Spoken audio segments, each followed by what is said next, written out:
Telangana CM Revanth Reddy ఇవాళ తన సొంత నియోజకవర్గం కొడంగల్లో పర్యటించబోతున్నారు. సీఎం అయ్యాక నియోజకవర్గంలో ఆయన పర్యటించడం ఇదే తొలిసారి. ఈ పర్యటనలో భాగంగా ఈ రోజు కోస్గిలో 4,369 కోట్ల రూపాయల విలువైన అభివృద్ది పనులను ఆయన శంకుస్థాపన చేస్తారు. ఇందులో ప్రధానంగా నారాయణపేట టు కొడంగల్ ఎత్తిపోతల పథకాన్ని 2,945 కోట్లతో ప్రభుత్వం నిర్మించనుంది. అనంతరం అక్కడే భారీ బహిరంగ సభలో సీఎం రేవంత్ రెడ్డి మాట్లాడతారు. సీఎం పర్యటన ఏర్పాట్లను జిల్లా ఎస్పీ యోగేష్ గౌతమ్, కలెక్టర్ కోయా హర్ష, వికారాబాద్ జిల్లా కలెక్టర్ పి నారాయణరెడ్డి పరిశీలించారు. సీఎం అయ్యాక ఆయన తన సొంత నియోజకవర్గంలో పర్యటించబోతున్నారు. 4,369 కోట్ల రూపాయలతో అభివృద్ది పనులకు కూడా శంకుస్థాపన చేస్తారు రేవంత్ రెడ్డి. దీనికి సంబంధించి ఏర్పాట్లు కూడా ఇప్పటికే కలెక్టర్లు పర్యవేక్షించినట్లు తెలుస్తోంది. ఓవరాల్ గా డీటెయిల్స్ అందిస్తారు మా ప్రతినిధి శశి. Good morning Gayatri. ముఖ్యమంత్రి రేవంత్ రెడ్డి తొలిసారిగా తన నియోజకవర్గమైన కొడంగల్లో ఈ రోజు పర్యటించనున్నారు. ముఖ్యమంత్రి అయిన తర్వాత రేవంత్ రెడ్డి సొంత జిల్లాలో మొదటిసారిగా పర్యటించడంతో సొంత నియోజకవర్గమైన కొడంగల్లోని కోస్గిలో బుధవారం పలు అభివృద్ధి కార్యక్రమాలకు శంకుస్థాపన చేశారు. దాదాపుగా 4,369 కోట్లతో పలు అభివృద్ధి కార్యక్రమాలను చేస్తారు. ఈ శంకుస్థాపన అనంతరము బహిరంగ సభలో మాట్లాడతారు. పాలమూరుకు సీఎం హోదాలో రేవంత్ రెడ్డి వస్తుండడంతో ప్రజల్లో కూడా పలు ఆశలు రేకెత్తిస్తున్నాయి. ఈ ప్రాంతానికి వరాలు గుప్పిస్తారని భావిస్తున్నారు. ఇటీవల జరిగిన అసెంబ్లీ ఎన్నికలో పిసిసి అధ్యక్షుడి హోదాలో పాలమూరులో రేవంత్ రెడ్డి ప్రచారం నిర్వహించారు. కాంగ్రెస్ అధికారంలోకి వస్తే పలు హామీలను అమలు చేస్తామని ప్రకటించారు. 6 గ్యారెంటీ పథకాలతో పాటు పాలమూరులోని పలు సమస్యలను ప్రస్తావించారు. దీంట్లో ముఖ్యంగా నారాయణపేట, కొడంగల్ ఎత్తిపోతల పథకం పైన ప్రకటన చేసిన సందర్భం ఉంది. ఎన్నికల సమయంలో ప్రధానంగా ఈ పథకంపై హామీ కూడా ఇచ్చారు. ఇటీవలే దీనికి 2,945 కోట్లతో పనులు చేయడానికి పరిపాలన అనుమతులు ఇచ్చారు. ఈ పథకంతో పాటు పలు అభివృద్ధి కార్యక్రమాలు, అదేవిధంగా బస్ డిపో, తర్వాత పలు కళాశాలలు, నర్సింగ్ కళాశాలలు, తదితర పలు అభివృద్ధి కార్యక్రమాలలో శంకుస్థాపన చేసి బహిరంగ సభలో పాల్గొని ప్రజలను ఉద్దేశించి మాట్లాడారు. ఇప్పటికే దీనికి సంబంధించి పూర్తి ఏర్పాట్లు పూర్తయ్యాయి. దాదాపు 1,500 మంది పోలీసులతో గట్టి భద్రత ఏర్పాట్లు చేసినారు. దీనిని ఎస్పీ పరిశీలిస్తున్న పరిస్థితి ఉంది. గాయత్రి, శశి, అంటే సొంత నియోజకవర్గం మనం ప్రతి ఎమ్మెల్యే కానీ సీఎం అయిన తర్వాత కానీ ఆ గ్రామాల్ని దత్తత తీసుకోవడం, లేదంటే అభివృద్ధి కోసం ఎంతో కొంత ఎక్కువ కేటాయించడం చూస్తూ ఉంటాం. ఈ రోజు ఎలాంటి కార్యక్రమాలు ఉన్నాయి? అయితే ఈ రోజు ఇచ్చిన హామీల ప్రకారము మహబూబ్నగర్ చించోలి జాతీయ రహదారి హోదా వెంట పరిశ్రమల ఏర్పాటు చేస్తానని రేవంత్ రెడ్డి హామీ ఇచ్చారు. కొడంగల్ ప్రాంతానికి సిమెంట్ పరిశ్రమలు తెచ్చి ఇక్కడ ఏదైతే ఉద్యోగ అవకాశాలు, ఉపాధి అవకాశాలు కల్పిస్తానన్నారో అక్కడ పరిశ్రమల ఏర్పాటు ప్రస్తావనపై స్థానికులు ఆశలు కూడా కలిగి ఉన్నాయి. కోస్గిలో మినీ స్టేడియం ఏర్పాటుపై కూడా పట్టణవాసులు ఎదురు చూస్తున్నారు. గతంలో కోస్గిలో ఏర్పాటు చేసిన బస్ డిపోకు స్థలాన్ని కేటాయించారు. అయితే ప్రస్తుతం ఈ డిపోలో 14 బస్సులే ఉన్నాయి. దీన్ని విస్తరించాలని స్థానికులు కోరుతున్న పరిస్థితి ఉంది. మక్తల్, ఆత్మకూరు పట్టణాలను రెవెన్యూ డివిజన్లుగా ఏర్పాటు చేసే అంశాన్ని పరిశీలిస్తున్న పరిస్థితి ఉంది. అయితే మక్తల్ నియోజకవర్గంలోని మినీ బస్ డిపో ఏర్పాటు చేస్తానని హామీ కూడా ఇచ్చినట్టు తెలుస్తుంది. అయితే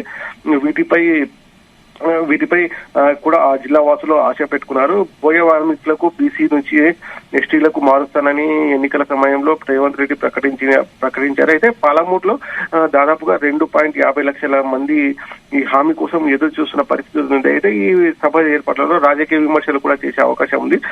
త్వరలో లోక్సభ ఎన్నికలు జరుగుతున్న నేపథ్యంలో రేవంత్ రెడ్డి రాజకీయ విమర్శలకు ప్రాధాన్యం ఇచ్చే అవకాశం ఉంది. ప్రధానంగా ఉమ్మడి జిల్లాలో మంగళవారం నుంచి భారతీయ జనతా పార్టీ ఏదైతే విజయ సంకల్ప యాత్ర ప్రారంభం ఇస్తుందో ప్రస్తుతం నారాయణపేట జిల్లాలోనే కొనసాగుతుంది. ఈ నేపథ్యంలో రాజకీయ విమర్శలు కూడా చేసే అవకాశాలు ఉన్నాయని పార్టీ శ్రేణులు భావిస్తున్నారు. ఏది ఏమైనప్పటికీ కొడంగల్ సొంత నియోజకవర్గం పైనే రేవంత్ రెడ్డి దృష్టి పెట్టి దాదాపుగా 4,300 కోట్ల హామీలు 2 నెలల్లోనే అమలు చేసి శంకుస్థాపనలు చేయడానికి రావడంతో ఇక్కడ ప్రజలు మాత్రం సర్వత్రా హర్షం వ్యక్తం చేస్తున్నారు. రాబోయే రోజులలో కొడంగల్ కూడా పూర్తి స్థాయిలో అభివృద్ధి చెందిన ప్రాంతంగా తీర్చిదిద్దే అవకాశం ఉందని కూడా ప్రజలు భావిస్తున్న పరిస్థితి ఉంది. గాయత్రి, శశి, అంటే నారాయణపేట కొడంగల్ ఎత్తిపోతల పథకం అనేది సీఎం ఎమ్మెల్యేగా ఉన్నప్పుడు అంటే 2014 టైం నుంచి ఆయన పోరాటం చేస్తున్నారు. సుమారు 10 సంవత్సరాల క్రితం మాట. ఇప్పుడు ఆయన శంకుస్థాపన చేయబోతున్నారు. అక్కడ ప్రజలు ఏమనుకుంటున్నారు? అలాగే విద్య, వైద్యం, రహదారులకు సంబంధించి ఏమైనా కొత్త ప్రాజెక్ట్ స్టార్ట్ చేయబోతున్నారా కొడంగల్లో? అయితే 2,945 కోట్లతో ఏదైతే నారాయణపేట కొడంగల్ ఎత్తిపోతల పథకము ప్రారంభించడానికి పాలనాపరమైన అనుమతులు ఇచ్చిన రేవంత్ రెడ్డి గత 10 సంవత్సరాల నుంచి దీనిపైన పోరాడుతూనే ఉన్నారు. అయితే దీనివల్ల నారాయణపేట జిల్లాకు 1.7 లక్షల ఎకరాలలో సాగునీరు అందించే అవకాశం ఉండడంతో గత 10 సంవత్సరాల నుంచి కూడా రేవంత్ రెడ్డి దీనిపైన ఫోకస్ పెట్టారు. దీనికోసం పోరాడుతూనే వచ్చారు. గత 10 సంవత్సరాలు బీఆర్ఎస్ ప్రభుత్వం ఉంది, దీనిని పట్టించుకోకపోవడంతో ప్రస్తుతం ఏదైతే తొలిసారిగా తెలంగాణ ఏర్పడ్డ తర్వాత తొలిసారిగా కాంగ్రెస్ ప్రభుత్వం ఏర్పడడం, దానికి తోడుగా పిసిసి అధ్యక్షుడి హోదాలో రేవంత్ రెడ్డి కొడంగల్ నుంచి పోటీ చేయడం, భారీ మెజార్టీతో గెలుపొందడంతో తొలిసారిగా కొడంగల్ నుంచి రేవంత్ రెడ్డి ప్రాతినిధ్యం వహించడంతో నారాయణపేట కొడంగల్ ఎత్తిపోతల పథకానికి తనదైన శైలిలో అయితే ముఖ్యమంత్రి హోదాలోనే దాదాపుగా దీనికి పాలనాపరమైన అనుమతులు గీయడంతో అటు కొడంగల్ గాని మక్తల్ గాని నారాయణపేట జిల్లా గాని ఏదైనా సరే మొత్తానికి ప్రజలు హర్షం వ్యక్తం చేస్తున్నారు. రాబోయే రోజులలో తమకు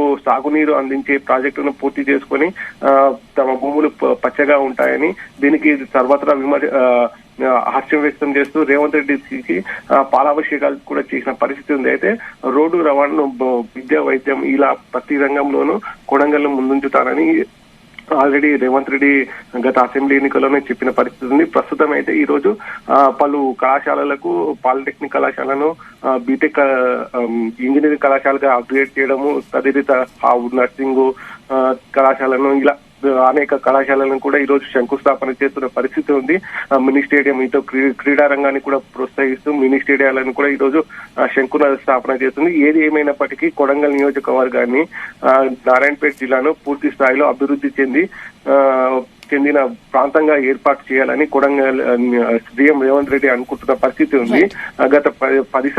గత కొన్నేళ్లుగా వెనుకబడ్డ జిల్లాగా ఉన్న నారాయణపేట జిల్లాలో వలసలను ఆపి అక్కడే ప్రజలకు ఉపాధి అవకాశాలు కల్పించాలి, అదేవిధంగా వ్యవసాయ రంగాన్ని కూడా అభివృద్ధి పరచాలని రేవంత్ రెడ్డి భావిస్తున్నట్టు తెలుస్తుంది. Gayathri. Right Shashi, thank you.